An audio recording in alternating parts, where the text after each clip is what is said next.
हरियाणा में स्कूल होंगे अनलॉक। 16 जुलाई से 9वीं से 12वीं की कक्षा होंगी शुरू। 23 जुलाई से 6ठी से 8वीं तक खुलेंगे स्कूल।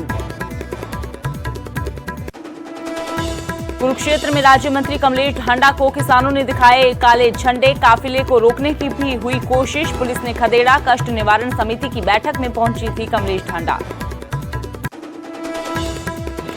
हिसार में ओपी धनखड़ के कार्यक्रम से एक दिन पहले ही विरोध करने पहुंचे किसान। गुरु जंबेश्वर विश्वविद्यालय में था कार्यक्रम। विश्वविद्यालय के कुलपति ने बुकिंग को किया रद्द।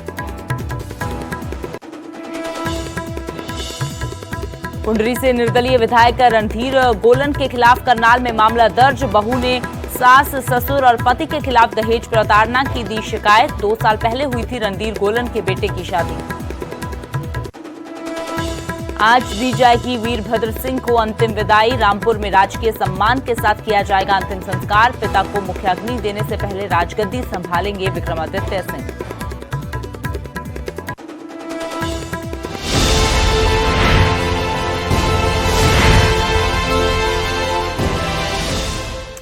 नमस्कार, न्यूज 18 पंजाब हरियाणा हिमाचल देख रहे हैं आप और आपके साथ मैं हूं अमृत वर्दी। बुलेटिन की शुरुआत करते हैं हरियाणा शिक्षा विभाग के बड़े फैसले के साथ। फैसला किया गया है स्कूल खोलने का। जी हां, कोरोना का कहर कम हो रहा है, सब कुछ खोल दिया गया है, पाबंदियां हट गई हैं, तो अब स्कूल खोलने का भी फैसला लिया गया है। 16 जुलाई से 9वीं से 12वीं तक की जो कक्षाएं हैं वो शुरू होंगी और उसके बाद 23 जुलाई से 6ठी से 8वीं तक स्कूल जो वो खोले जाएंगे। ऑनलाइन पढ़ाई भी इसी के साथ जारी रहेगी और स्कूल आने के लिए अभिभावकों की सहमति जरूरी होगी, क्योंकि बहुत से माता पिता जहां पर मांग कर रहे हैं कि स्कूल खोले जाएं, तो वहीं पर कुछ ऐसे भी हैं जो अभी इस बात के हक में नहीं है कि इस माहौल में बच्चों को स्कूल भेजा जाए। तो हालांकि अभी शुरुआत जो है वो बड़ी क्लासों के साथ की जा रही है और धीरे धीरे और कक्षाओं की ओर भी ध्यान दिया जाएगा। अंकित दुदानी हमारे सहयोगी जुड़े हैं। तो अंकित, क्योंकि सबसे ज्यादा समय अगर हम बात करें तो स्कूल तकरीबन बंद रहे हैं, तो क्योंकि अब सब कुछ खुलने जा रहा है तो अब स्कूलों का नंबर आया है, क्या कुछ जानकारी है, किस क्राइटेरिया के साथ ये जो कदम उठाया जाएगा? बिल्कुल अमृत, क्योंकि लगातार कोरोना का कहर जो है वो कम हो रहा है और कम हो रहा है तो इसी वजह से अब स्कूल शिक्षा विभाग ने फैसला किया है कि जो 9वीं से 12वीं तक की कक्षा के स्कूल हैं वो 16 तारीख से खोले जाएंगे और जो 6ठी से 8वीं तक के बच्चों के स्कूल हैं वो खोले जाएंगे 23 तारीख से। और जो अभी 1ली से 5वीं तक की अगर बात करें तो उनके बच्चों के ऊपर अभी कोई फैसला नहीं लिया गया है, क्योंकि बहुत छोटे बच्चे होते हैं और उनको लेकर के 23 तारीख के बाद फैसला किया जाएगा। लगातार कोरोना के मामले जो है हरियाणा में वो अब 50 के आसपास हर रोज की अगर बात करें तो 50-60 के आसपास मामले आ रहे हैं और कुल एक्टिव केसों की बात करें तो वो भी 1000 से कम संख्या हो गई है। तो कहीं ना कहीं उसी को ध्यान में रखते हुए फैसला किया गया है, लेकिन साथ के साथ ये भी कहा गया है कि ऐसा नहीं है कि हर एक विद्यार्थी को स्कूल में आना होगा। जिसके पेरेंट्स अलाउ करेंगे और वो लिखित में अगर परमिशन देंगे तो वो परमिशन लेकर के वो स्कूल में आ सकता है। और अगर कोई वो विद्यार्थी स्कूल में नहीं आता है तो ऑनलाइन जो कक्षाएं हैं वो भी जारी रखेगा विभाग। जैसे अभी ऑनलाइन कक्षाएं चल रही हैं वैसे ऑनलाइन कक्षाएं भी चलती रहेंगी और जिनके पेरेंट्स स्कूल में भेजना चाहेंगे वो भेज सकते हैं और लिखित परमिशन के साथ भेज सकते हैं। तो और स्कूल में आने के बाद जो कोरोना की गाइडलाइंस है उनका सबका पालन होगा।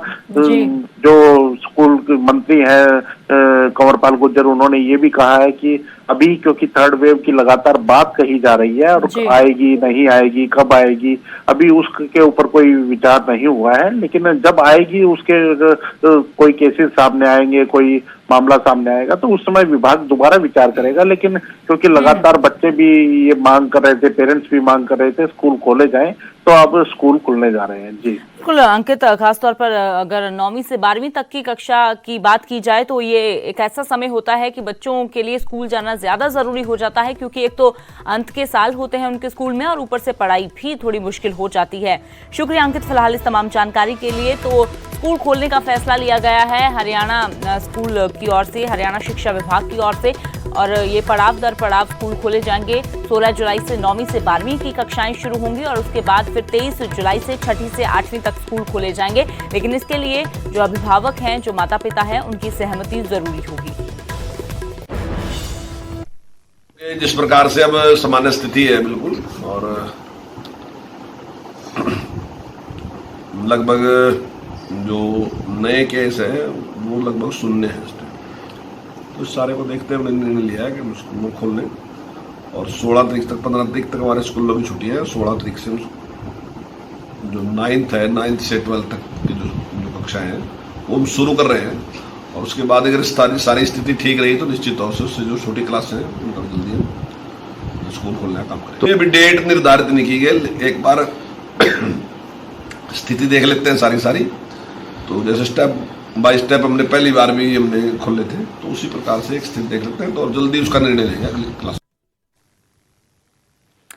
और बात करते हैं निर्दलीय विधायक रणधीर गोलन की, जिनके खिलाफ मामला दर्ज कर लिया गया है। करनाल महिला थाने में ये मामला दर्ज हुआ है। बहू ने ही सास, ससुर और पति के खिलाफ केस दर्ज करवाया है। 2 साल पहले रणधीर गोलन के बेटे की शादी हुई थी और दहेज प्रताड़ना और बेटी होने पर प्रताड़ित किया गया, ये इल्जाम यहां पर लगाए गए हैं बहू की ओर से। तो कई अलग अलग धाराओं में मामला दर्ज कर लिया गया है। रणधीर गोलन, उनकी पत्नी और बेटे के खिलाफ मामला दर्ज कर लिया गया है। तो निर्दलीय विधायक हैं रणधीर गोलन, जिनकी मुश्किलें बड़ी हैं क्योंकि उनके खिलाफ मामला दर्ज हो गया है। उनकी अपनी बहू ने ही उनकी पत्नी और उनके बेटे के खिलाफ केस दर्ज करवाया है। दहेज के लिए प्रताड़ित करने के इल्जाम लगाए गए हैं और साथ ही बेटी होने पर भी प्रताड़ना की जाती थी, ऐसा बहू की ओर से कहा जा रहा है।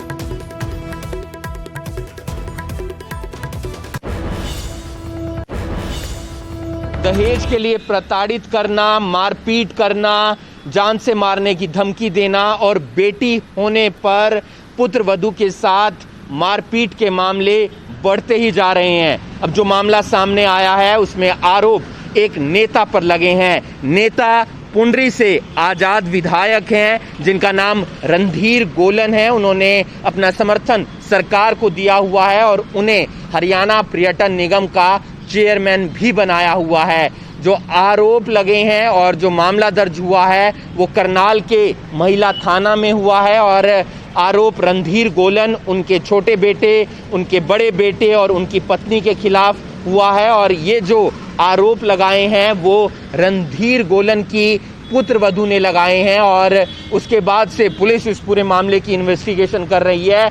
कई आईपीसी की धाराओं में ये मामला दर्ज किया गया है। आरोप जान से मारने की धमकी देने का लगाया गया है, मारपीट का लगाया गया है, तंग करने का आरोप लगाया गया है, दहेज के लिए प्रताड़ित करने का आरोप लगाया गया है। वहीं जब रणधीर गोलन की पुत्रवधू की बेटी हुई थी उसके बाद से उन्हें और ज़्यादा प्रताड़ित किया गया, ऐसे भी आरोप एफआईआर में लगाए गए हैं। जो लड़की रहने वाली हैं वो करनाल के रहने वाली हैं और जो शादी हुई थी वो कैथल के पुंडरी में हुई थी और जो रणधीर गोलन विधायक हैं वो पुंडरी से ही विधायक हैं और आज़ाद उन्होंने अपनी विधानसभा क्षेत्र में जीत हासिल की थी। पुलिस से जब इस पूरे मामले पर बातचीत करने का प्रयास किया गया तो फिलहाल पुलिस इस मामले में कुछ भी बोलती हुई नजर नहीं आ रही है, वहीं आरोपी पक्ष भी बोलता हुआ नजर नहीं आ रहा है। लेकिन मामला एक नेता पर आरोप लगे हैं तो जाहिर सी बात है इन्वेस्टिगेशन इस मामले की जा रही है। हमने पिछले दिनों भी देखा है कि ऐसे मामले बहुत सारे आए जिसमें पुत्रवधू के साथ मारपीट की गई, साथ ही साथ जान से मारने की धमकी दी गई, दहेज के लिए प्रताड़ित किया गया और ऐसा ही मामला अब करनाल के महिला थाना में सामने आया है जहां पर आजाद विधायक रणधीर गोलन, उनके दोनों बेटों और उनकी पत्नी के खिलाफ रणधीर गोलन की पुत्रवधू ने एफआईआर दर्ज करवाई है और फिलहाल पुलिस इस पूरे मामले की जांच करती हुई नजर आ रही है। न्यूज़ 18 के लिए करनाल से हिमांशु नारंग। तो निर्दलीय विधायक रणधीर गोलन, उनकी पत्नी और उनके बेटे के खिलाफ मामला दर्ज हुआ है। इल्जाम लगे हैं, आरोप हैं कि बहू को दहेज के लिए प्रताड़ित किया जाता था। हिमांशु नारंग हमारे सहयोगी ज्यादा जानकारी के लिए जुड़े हैं। तो हिमांशु, आजकल जैसे आपने कहा कि लगातार मामले बढ़ रहे हैं, लेकिन जब ऐसे सियासतदानों के नाम ऐसे मामलों में सामने आते हैं तो वाकई सवाल काफी खड़े हो जाते हैं। फिलहाल क्या कुछ जानकारी है इस पूरे मामले में? बिल्कुल, जब किसी नेता के खिलाफ मामला दर्ज होता है या किसी सेलिब्रिटी के खिलाफ इस तरीके का मामला दर्ज होता है तो कहीं ना कहीं समाज में एक और प्रभाव देखने को मिलता है, क्योंकि लोग इन लोगों से सीखते हैं, इन लोगों को आइडियल मानते हैं। फिलहाल अभी जांच चल रही है पूरे मामले की और पुलिस इस मामले में फिलहाल कुछ बोलती हुई नजर नहीं आ रही है, क्योंकि कल महिला थाने की जो SHO है उनसे भी हमने बातचीत करने का प्रयास किया, लेकिन उन्होंने कैमरे पर बोलने से मना कर दिया। वहीं करनाल के SP से भी हम लगातार इस मामले में संपर्क बनाए हुए हैं और लेना चाह रहे हैं मीडिया इंटरव्यू, ताकि वो कुछ बोल सकें, लेकिन फिलहाल वो भी नहीं बोलते हुए नजर आ रहे हैं, क्योंकि राजनेता से जुड़ा हुआ ये मामला है। फिलहाल पूरे मामले की इन्वेस्टिगेशन की जा रही है। दहेज के लिए प्रताड़ित किया जाता था, जान से मारने की धमकी दी जाती थी और मारा पीटा जाता था, तंग किया जाता था, बेटी होने पर प्रताड़ित किया जाता था, ऐसा FIR में लिखा गया है। 2-2.5 साल पहले शादी हुई थी और जो अभी फिलहाल मामला दर्ज हुआ है वो लड़की के पति, लड़की के ससुर, लड़की के जेठ और लड़की की सास के खिलाफ हुआ है। रणधीर गोलन का भी नाम है, जो पुंडरी से निर्दलीय विधायक है और साथ ही साथ वो हरियाणा पर्यटन निगम के चेयरमैन भी हैं, क्योंकि उन्होंने सरकार को अपना समर्थन दे दिया था, तो उसके बाद उन्हें चेयरमैन भी बनाया गया था। तो उसके बाद अब लगातार पूछताछ की जाएगी जो लड़की के पति हैं और उनके सास ससुर हैं उनसे, और कहीं ना कहीं इसको आने वाले समय में शायद विपक्षी पार्टियां मुद्दा बना लें, क्योंकि मामला जो जुड़ा हुआ है वो एक सियासतदान से जुड़ा हुआ है और वो सियासतदान हाई प्रोफाइल मामला जब हो जाता है तो ऐसे में विपक्ष भी कोई मौका नहीं छोड़ता। फिलहाल देखना होगा आने वाले दिनों में क्या रुख ये मामला लेता है। शुक्रिया इस तमाम जानकारी के लिए। तो करनाल के महिला थाने में रणधीर गोलन जो कुंडरी से निर्दलीय विधायक हैं उनके खिलाफ मामला दर्ज किया गया है। उनकी बहू ने ही आरोप लगाए हैं अपने ससुर, सास और पति पर दहेज के लिए प्रताड़ित करने के।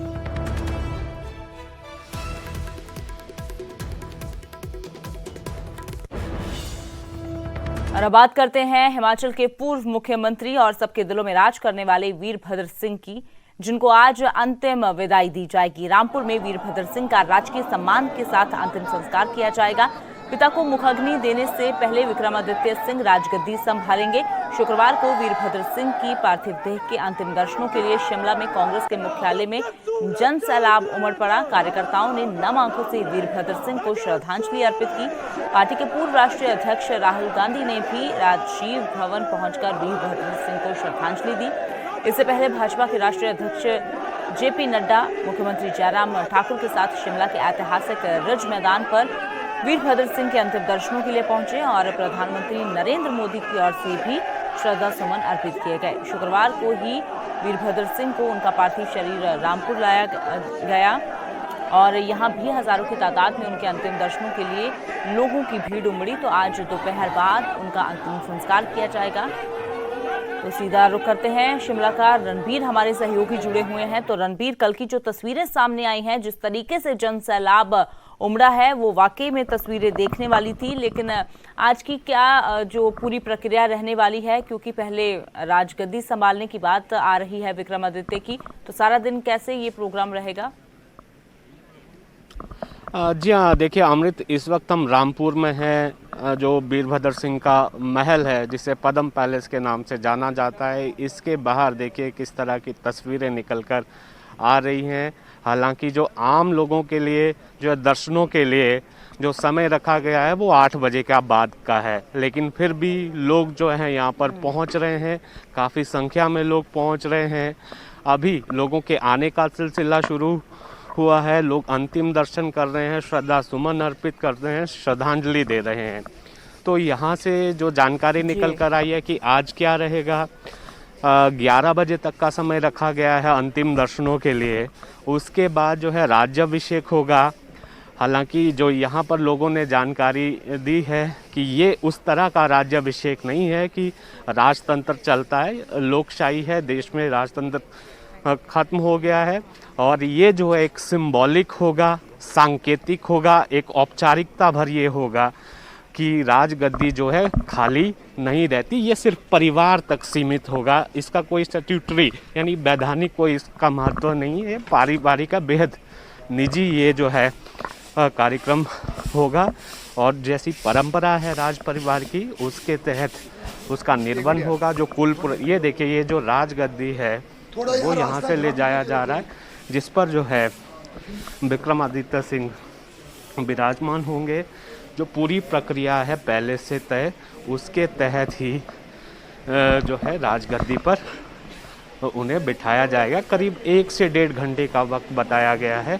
ये प्रक्रिया पूरी होगी, जब राज्याभिषेक होगा उसके बाद जो है कुछ समय के लिए लोगों की अंतिम दर्शनों के लिए पार्थिव देह को रखा जाएगा। जो राजमहल है उसका जो आंगन है वहाँ पर रखा जाएगा। उसके बाद जो है शव यात्रा होगी, जो यहाँ पर शमशान घाट है जोगनी बाग, वहाँ पर जो है अंतिम संस्कार होगा।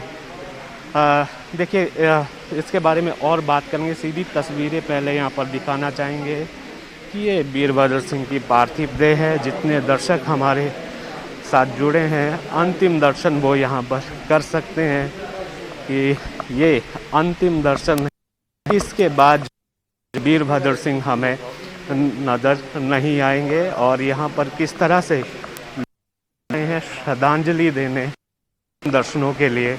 और ज़रा स्थिति देखिए कि कितना ये महबूब नेता था, कितनी बड़ी शख्सियत थी। इसकी वानगी हमने देखी है जब से ये बीमार हुए थे, उसके बाद से ही लगातार यहाँ पर जो है दुआओं का दौर शुरू हुआ। लोगों ने मन्नतें मांगी, यज्ञ भी हुए, लेकिन जो नियति को मंजूर था वो हुआ, वो होना भी था। इस बारे में वीरभद्र सिंह बहुत बार कहते रहे हैं कि ये जीवन और मरण अपने हाथ में नहीं है। खैर आगे बढ़ेंगे। ये तस्वीरें देखिए कि किस तरह से लोग जो हैं दर्शनों के लिए आए हैं। स्थानीय महिलाएं हैं, आंखों में आंसू हैं, छोटे बच्चे हैं, बड़े हैं, बुजुर्ग हैं, वो यहाँ पर अपने प्रिय नेता को जो है देखने आ रहे हैं अंतिम दर्शनों के लिए। और ये भी आपको जानकारी दें, अंतिम संस्कार में जो है मुख्यमंत्री जयराम ठाकुर होंगे, शामिल होंगे। ये जानकारी मिली है कि अंतिम संस्कार में शामिल होने के लिए उनके साथ जो है 2 कैबिनेट मंत्री भी होंगे। और जो छत्तीसगढ़ के जो मुख्यमंत्री है भूपेश बघेल, वो भी यहाँ पर आएंगे। AICC की तरफ से जो है वो आएंगे श्रद्धांजलि देने। और उनके साथ जो कांग्रेस के वरिष्ठ नेता हैं आनंद शर्मा, पवन बंसल, वो भी अंतिम संस्कार में शामिल होंगे। और इनके अलावा जो हिमाचल कांग्रेस के प्रभारी है राजीव शुक्ला, वो भी अंतिम संस्कार में शामिल होंगे। यहाँ पर तमाम जो कांग्रेस के विधायक हैं, पूर्व मंत्री हैं, नेता हैं, विपक्ष के नेता हैं, भाजपा के लोग हैं, तमाम वो लोग जो हैं अंतिम संस्कार में शामिल होंगे। और अंतिम विदाई जो है दिलों के राजा साहब को दी जाएगी। तो ये तस्वीरें अपने आप में देखिए कितनी भावुक करने वाली हैं। और लोगों का जमावड़ा देखिए किस तरह से लोग जो हैं यहाँ महल का जो परिसर है उसके बाहर लोग जो है किस तरह से आना शुरू हो गए हैं। नम आंखें हैं, बहुत सारे ऐसे चेहरे आपको मिलेंगे जिनके आंखों में आंसू हैं, पीड़ा है अपने नेता को खोने की। जी अमृत। बिल्कुल रणबीर, तो किस कदर लोगों का प्यार है ये हम लगातार कल से जो तस्वीरें, चाहे रिज मैदान की बात करें जहां पर लंबी लंबी कतारें लगी हुई थी, और चाहे कल शाम की कांग्रेस के दफ्तर की बात की जाए, पार्टी दफ्तर की, जहां के बाहर कार्यकर्ताओं का वहां पर एक जमावड़ा देखने को मिला, तो आज भी अभी सुबह होते ही जिस तरह से लोग पहुंच रहे हैं, तो वाकई में ये दर्शाता है कि वीरभद्र सिंह ने क्या कुछ कमाया है। वो सिर्फ एक नेता नहीं रहे हैं, लोगों के दिलों के वाकई में राजा रहे हैं। ये तस्वीरें बयां करती हुई नज़र आ रही हैं। तो दर्शकों को बता दें कि ये तस्वीरें रामपुर की हम दिखा रहे हैं। रामपुर का जो वो महल है वीरभद्र सिंह का, जहां पर उनके बेटे का पहले आज राजतिलक होगा, वो गद्दी संभालेंगे विक्रमादित्य सिंह, और उसके बाद 3 बजे के करीब जो अंतिम संस्कार आज रामपुर में ही किया जाएगा। और जैसे रणबीर ने बताया कि मुख्यमंत्री जयराम ठाकुर के आज फिर से पहुंचने की संभावना है, वो आज फिर से पहुंचेंगे, क्योंकि लगातार जिस दिन देहांत हुआ था उस दिन भी मुख्यमंत्री जयराम ठाकुर घर पर पहुंचकर उन्होंने अंतिम दर्शन किए। कल जेपी नड्डा जो भाजपा के राष्ट्रीय अध्यक्ष हैं उनके साथ भी पहुंचे जयराम ठाकुर, और आज भी अंतिम संस्कार में उनके शामिल होने की जो सूचना मिल रही है अपने कुछ कैबिनेट के साथियों के साथ। तो ये तस्वीरें लगातार जो कल से सामने आ रही हैं। कल राहुल गांधी भी पहुंचे थे। राहुल गांधी ने परिवार के साथ दुख साझा किया, अंतिम दर्शन किए, अंतिम विदाई दी वीरभद्र सिंह को। और इसी के साथ लोगों के पहुंचने का सिलसिला जो है वो बादस्तूर जारी है। बुजुर्ग से लेकर जवान तक हर कोई अपने नेता को, अपने लोकप्रिय नेता को देखने के लिए, उनकी एक झलक पाने के लिए, उनके अंतिम दर्शनों के लिए पहुंच रहा है। क्योंकि अभी तक जो पार्थिव शरीर है वो रखा गया है, लेकिन दोपहर बाद आज उसका अंतिम संस्कार कर दिया जाएगा। तो एक और अंतिम संस्कार की भी तैयारियां हो रही हैं, तो दूसरी ओर तैयारियां वीरभद्र सिंह के बेटे विक्रमादित्य सिंह का जो आज वो गद्दी संभालेंगे, उसकी तैयारियां भी दूसरी ओर की जा रही है। तो आज तमाम कांग्रेस के सांसद, विधायक, जो सीनियर लीडरशिप है उसकी भी पूरी पहुंचने की संभावना है। सारी लीडरशिप पहुंचेगी और बीजेपी के भी दिग्गज नेता आज एक बार फिर से वीरभद्र सिंह को आखिरी विदाई देने के लिए पहुंचेंगे। तो वीरभद्र सिंह 8 जुलाई को जिनका देहांत हुआ था, 2 बार कोरोना को मात दी, लेकिन उसके बाद तबीयत लगातार नासाज होती गई और 8 जुलाई को सुबह ही उन्होंने दम तोड़ दिया। शुक्रिया रणबीर। फिलहाल ये तस्वीरें दर्शकों के साथ साझा करने के लिए फिर से आपका रुख करेंगे। तो ये तस्वीरें आपको दिखाई हमने सबके दिलों में राज करने वाले वीरभद्र सिंह की, जिनको आज फिर से अंतिम विदाई दी जा रही है, दर्शन किए जा रहे हैं। लेकिन दोपहर तक ही ये सिलसिला जारी रहेगा, क्योंकि उसके बाद अंतिम संस्कार कर दिया जाएगा।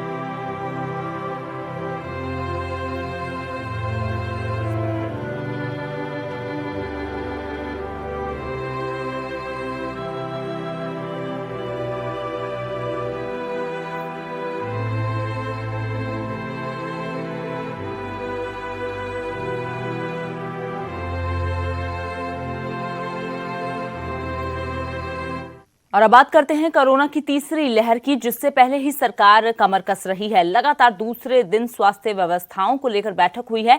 आज यानी जो कल शुक्रवार को भी पीएम मोदी ने देश भर में मेडिकल ऑक्सीजन की आपूर्ति बढ़ाने और उसकी उपलब्धता को लेकर एक उच्च स्तरीय बैठक की।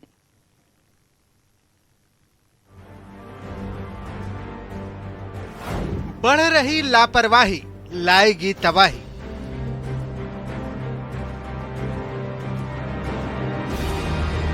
होशियार, कोरोना करेगा पलटवार।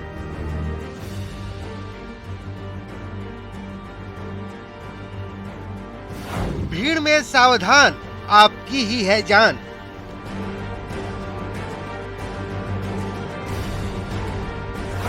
तीसरी लहर का डर, सरकार ने कसी कमर। ये तस्वीरें बता रही है कि सरकार संजीदा है। स्वास्थ्य व्यवस्था को दुरुस्त करना उसकी प्राथमिकता है। तभी तो गुरुवार को कैबिनेट की बैठक के बाद एक बार फिर प्रधानमंत्री ने मेडिकल ऑक्सीजन की उपलब्धता को बढ़ाने को लेकर बैठक की और देश भर में तैयार किए जा रहे 1500 से अधिक पीएसए ऑक्सीजन संयंत्र पर तेजी से काम करने के लिए ताकीद की। तीसरी लहर से पहले सभी व्यवस्था दुरुस्त करने पर जोर दिया। पीएम केयर फंड से दिए गए पीएसए ऑक्सीजन संयंत्रों से 4 लाख से अधिक बेड को ऑक्सीजन की सप्लाई मिलेगी। केंद्र सरकार के अधिकारियों को राज्य सरकारों के साथ मिलकर काम करने की सलाह दी। ऑक्सीजन प्लांट के संचालन और रखरखाव के लिए कर्मचारियों को पर्याप्त प्रशिक्षण को सुनिश्चित करने पर बल दिया। प्रधानमंत्री की ये बैठकें क्यों जरूरी है, ये भी देख लीजिए। जब कोरोना की पहली लहर शांत हुई तो भी कुछ ऐसी ही तस्वीरें सामने आने लगी। लोग लापरवाह हो गए, घर में रहने की बंदिशों को बेबुनियाद समझा। यही वजह है कि कोरोना से पलटवार किया।